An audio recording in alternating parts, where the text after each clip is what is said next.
শীতের সন্ধ্যার জন্য এক বাটি ভেজিটেবল স্যুপ হলে আর কিছুই লাগবে না। এখানে একটি প্যানে কিছুটা তেল দিয়ে তারপর দিয়ে দিচ্ছি 3 কোয়া রসুন কুচি। হালকা একটু ভেজে অ্যাড করে দিচ্ছি হাফ কাপ পরিমাণ চিকেন।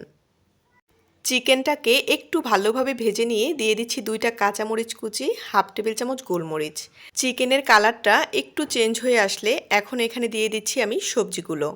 এখানে আমি 1 কাপ পরিমাণ গাজর এবং টমেটো কুচি ব্যবহার করেছি। যে যার পছন্দ মতো সবজিটা দিয়ে নিতে পারে।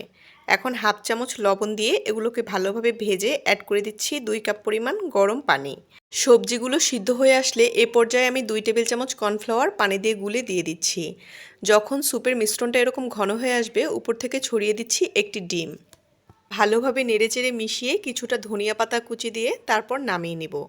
এই স্যুপটা বানানো যেমন ইজি তেমনি খেতেও অনেক বেশি মজার হয়।